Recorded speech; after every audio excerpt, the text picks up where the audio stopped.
청취자 여러분 안녕하십니까? 2026년 7월 28일 화요일 전 세계의 정치, 경제, 그리고 기술 패권의 내밀한 흐름을 날카롭게 포착해드리는 글로벌 인사이트의 메인 앵커 김하나입니다. 자국의 생존권과 경제적 이익을 확보하기 위해 전 세계 각국이 한치의 양보도 없는 전략적 합종연횡을 벌이고 있습니다. 오늘도 복잡한 뉴스의 이면을 투명하게 분석해 주실 시사평론가 박 작가님 모셨습니다. 작가님, 안녕하십니까? 네, 안녕하십니까? 반갑습니다. 매일 쏟아지는 글로벌 뉴스들은 거대한 모자이크와의 파편과도 같습니다. 눈앞의 일시적인 파도에 일희일비하기보다는 역사의 긴 호흡과 각국의 문화적 배경이라는 돋보기를 통해 들여다봐야 비로소 부의 흐름과 생존 전략이 선명하게 보이게 마련이죠. 오늘 역시 흥미롭고 깊이 있는 분석으로 청취자 여러분의 안목을 넓혀드리겠습니다. 첫 소식은 대한민국입니다. 이재명 대통령이 브라질을 국빈 방문하여 룰라 대통령과 정상회담을 갖고 반도체와 인공지능, 핵심 광물 등 미래 첨단 산업 공급망 다변화를 위한 2026년부터 2029년까지의 4개년 행동계획을 채택했습니다. 과학기술정보통신부 역시 미국 샌프란시스코에서 AMD와 인공지능 반도체 생태계 협력을 위한 양해각서를 체결했는데요. 이 활발한 글로벌 기술 행보를 어떻게 해석해야 할까요? 이재명 대통령의 이번 남미 외교와 AMD와의 협력은 역사적으로 19세기 독일의 비스마르크가 취했던 다자간 균형 외교 노선과 매우 닮아 있습니다. 당시 독일은 프랑스를 고립시키고 자국의 신흥산업을 보호하기 위해 오스트리아, 러시아 등과 다층적인 동맹 그물을 짰죠.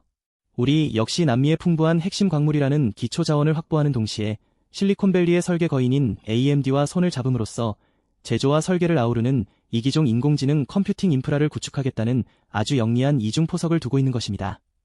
그렇군요. 하지만 글로벌 공급망 내에서 우리의 무역 지형도 급격히 변하고 있습니다. 대만이 한국의 반도체 수출국 2위로 급부상한 반면 국내 수입 전기차 시장에서는 중국산 전기차가 70%, 전기버스는 100%를 점령하며 수입 1위에 올랐습니다. 이러한 이중적 구조는 어떤 과제를 던지나요? 재미있는 현상이죠. 대만이 수출 2위국이 된 것은 글로벌 인공지능 동맹 내에서 한국 반도체의 위상이 절대적임을 보여주는 증거입니다. 반면 중국산 전기차의 안방 공습은 과거 17세기 네덜란드 상인들이 저가 공세로 유럽 무역망을 잠식했던 역사적 사례를 연상시킵니다. 첨단 기술에서는 미국, 대만과 초밀착 동맹을 맺으면서도 실물 소비재 시장에서는 가성비를 무기로 한 중국의 거센 압박을 방어해야 하는 형국입니다. 기술적 우위를 지키지 못하면 시장을 통째로 내어줄 수 있다는 엄중한 경고로 읽어야 합니다. 미국으로 가보겠습니다. 도널드 트럼프 미국 대통령이 이란과의 매우 깊이 있는 대화가 진행 중이라고 밝히면서 중동 긴장이 완화되었고 브렌트유 가격이 배럴당 85.87달러로 무려 6.3%나 급락했습니다. 하지만 뉴욕 증시는 인공지능 칩 제조업체 엔비디아가 5% 하락하고 메모리 반도체 주식들이 급락하며 혼조세로 마감했습니다. 이 상황은 어떻게 봐야 할까요? 트럼프 대통령의 이번 행보는 1970년대 닉슨 대통령의 외교 전략, 일명 미치광이 이론의 현대적 변주라고 볼 수 있습니다. 겉으로는 강력한 군사 행동을 경고하며 상대를 압박하지만 뒤로는 실리적 외교 협상을 진행하는 방식이죠. 유가 급락은 실물 경제의 단비 같은 소식이지만 기술주들의 하락은 최근 중국 메모리 반도체 경쟁사들의 상하이 기업 공개 이후 시장의 주도권 경쟁이 심화된 탓입니다. 즉, 지정학적 위험은 줄었으나 기술 패권의 내부 경쟁은 더욱 피를 말리는 장기전으로 접어들었다는 뜻입니다. 한편 트럼프 행정부는 11월 중간선거를 앞두고 우편 투표 규칙을 대폭 강화하는 미국 구원법을 전국적으로 시행하기 위해 대법원에 요청한 상태입니다. 이 정치적 움직임의 배경은 무엇인가요? 역사적으로 집권 세력이 선거 제도를 자신들에게 유리하게 개편하려 했던 시도는 끊임없이 존재했습니다. 미국의 남북전쟁 이후 투표 요건을 까다롭게 만들어 특정 표심을 제한하려 했던 흐름과 맥을 같이 하죠. 트럼프 대통령은 자국 우선주의 관세 정책이 미시간 등 러스트 벨트 제조업을 부흥시켰다고 주장하지만 실제로는 관세로 인한 부작용을 우려하는 목소리도 높습니다. 경제적 성과에 대한 찬반 여론이 팽팽한 상황에서 제도적 장치를 강화해 지지층을 결집하고 선거의 주도권을 쥐겠다는 정교한 정치적 셈법이 깔려 있습니다. 중국 소식입니다. 미국을 비롯한 서방의 강력한 견제 속에서도 중국의 상반기 공업기업 총이익이 전년 대비 18.7% 증가했습니다. 특히 직접 회로 제조업의 이익이 무려 2,579.5%나 급증했는데요. 여기에 중국 유일의 디램 제조업체인 창신커지가 상하이 증시에 상장하자마자 465.82% 폭등하며 새로운 시총왕에 등극했습니다. 엄청난 기세네요. 참으로 경이로운 숫자입니다. 특정 산업의 이익이 2000% 넘게 급증하고 상장 첫날 400%가 폭등한 것은 과거 1930년대 소련이 서구의 고립 정책에 맞서 국가적 자원을 총동원해 초고속 중화 공업화를 이룩했던 계획경제의 폭발력을 떠올리게 합니다. 중국 당국이 미국의 반도체 봉쇄망을 뚫기 위해 창신커지 같은 국산 기술 기업에 천문학적인 자금과 정책적 특혜를 몰아준 결과죠. 이는 서방의 제재가 오히려 중국 내부의 기술 자립 속도를 괴물처럼 키우는 촉매제가 되었음을 방증하는 결정적 장면입니다. 외교적으로는 분위기가 매우 차갑습니다.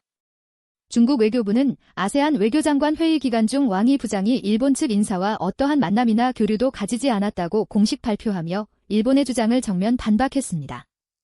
중일 관계의 냉각기가 길어지는 이유가 무엇인가요?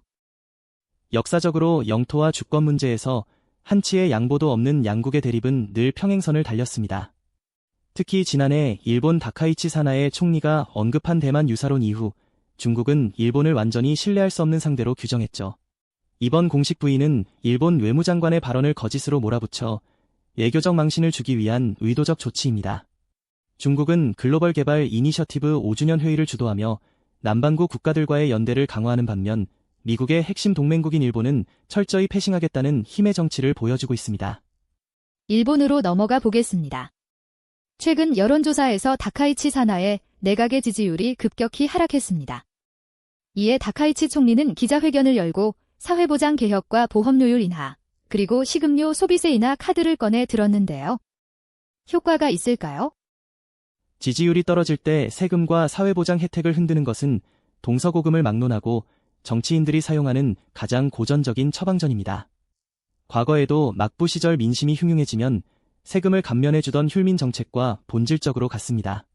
다카이치 내각은 제221회 특별국회에서 부수도 구상법안과 황실 전범 개정안 등 64개 법안을 모두 통과시키는 입법적 성과를 거두었지만 젊은 층은 거대 담론보다 매일 체감하는 물가와 밥상 물가에 분노하고 있습니다. 미봉책 수준의 세제 개편 약속만으로 이미 등 돌린 젊은 세대의 표심을 되돌리기는 쉽지 않아 보입니다. 금융시장도 눈치 보기가 극심합니다. 니케이 평균 주가는 오랜만에 반등했으나 반도체주는 약세를 면치 못했고 투자자들은 이번 주 예정된 미국 FOMC와 일본은행의 금융정책 결정회의 결과를 숨죽여 기다리고 있습니다. 시장의 긴장감이 상당하네요. 지금의 일본 시장은 폭풍 전야의 정적과도 같습니다. 역사적으로 미국과 일본의 통화 정책 기조가 엇갈릴 때마다 글로벌엔 캐리 트레이드 자금이 요동치며 전 세계 자산 시장을 뒤흔들었기 때문입니다. 일본은행이 금리 인상 카드를 만지작거리는 상황에서 미국의 긴축 완화 시그널이 어떻게 나오느냐에 따라 엔화 가치와 증시의 방향성이 완전히 결정됩니다. 투자자들로서는 섣불리 움직이기보다 양국 중앙은행의 패 돌리기를 확인하려는 극도의 관망세를 유지할 수밖에 없는 국면입니다. 이번에는 이란 소식입니다. 이란 중앙은행은 7월의 월간 인플레이션율이 전월 대비 절반으로 줄었다고 발표했고 미국과의 긴장 완화로 주식시장이 강세를 보이고 있습니다. 하지만 내부적으로는 이란 전역에 광범위한 인터넷 장애가 발생해 14개 주의 적색 경보가 발령되는 심각한 인프라 마비 사태를 겪었습니다. 이 극단적인 명암을 어떻게 이해해야 할까요? 지표상의 경제 회복과 내부 통제 인프라의 붕괴가 동시에 일어나는 것은 과거 19세기 말 제정 러시아가 산업화 초기 단계에서 겪었던 기형적 구조와 흡사합니다. 외부 지표는 개선되는 듯 보이지만 국제 인터넷 연결 경로인 두 개의 핵심 선로가 동시에 끊기는 초유의 사태는 이란의 디지털 영토가 얼마나 취약하고 불안정한지를 고스란히 보여줍니다. 중앙은행이 아무리 물가를 잡고 경제 활성화를 외쳐도 현대 경제의 혈맥인 인터넷이 통째로 끊긴다면 실물 비즈니스와 금융 시스템은 단숨에 동맥경화에 걸릴 수밖에 없습니다. 그렇군요. 한편 사회 문화적으로는 흥미로운 현상도 있었습니다. 어제였던 7월 27일이 이란 태양력으로 1405년 5월 5일이라는 숫자가 반복되는 날이었는데 이를 기릴로 여겨 결혼 등록과 제왕절개 수술을 무리하게 맞추려는 이들이 급증했다고 합니다.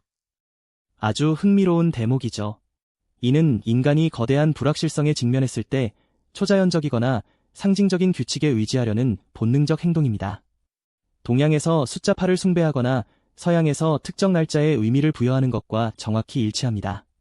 지정학적 위기와 급격한 물가 변동, 인터넷 마비라는 고단한 현실 속에서 이란 민중들이 숫자가 주는 완벽한 질서감 속에서 개인의 행복과 안전을 확보하고 싶어하는 심리적 도피처를 찾은 셈입니다. 정치와 경제의 차가운 수식 뒤에 숨겨진 인간적인 온기를 보여주는 씁쓸하면서도 따뜻한 장면이네요. 간략한 글로벌 단신들 전해드립니다.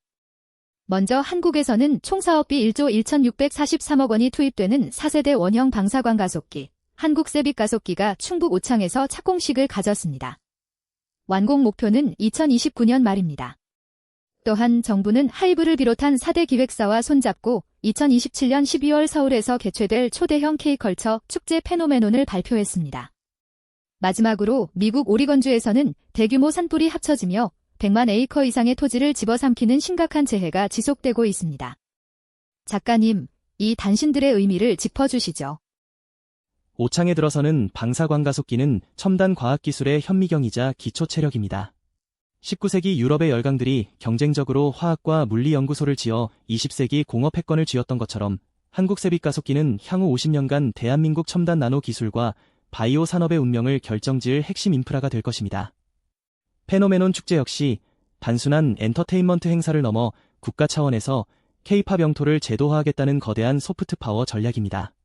반면 미국 오리건주의 100만 에이커를 태운 거대한 산불은 우리가 첨단 기술과 문화의 바벨탑을 높이 쌓아 올리는 와중에도 통제 불가능한 자연재해라는 근원적인 위험이 인류의 생존 기반을 언제든 흔들 수 있음을 보여주는 경고등과 같습니다. 네, 오늘 글로벌 인사이트는 전 세계의 요동치는 반도체 패권과 각국의 내밀한 생존 전략을 심도 있게 짚어보았습니다. 복잡한 지형 속에서 중심을 잡는 해안이 그 어느 때보다 절실한 시점입니다. 박 작가님, 청취자분들을 위한 오늘의 한 줄 평 부탁드립니다. 오늘 세계 각국의 뉴스를 관통하는 단어는 보이지 않는 동맹과 통제입니다. 역사적 대전환기일수록 눈앞의 단기적 수치에 일희일비하기보다 기술과 자원이라는 진짜 권력이 어디로 이동하는지 그 거대한 맥락을 짚어내야 합니다. 청취자 여러분도 삶의 크고 작은 변화 속에서 본질을 꿰뚫어보는 단단한 안목을 키워가시길 바랍니다. 네, 오늘도 명쾌한 분석 전해주신 박 작가님, 대단히 감사합니다. 청취자 여러분, 활기차고 의미 있는 하루 보내십시오. 고맙습니다.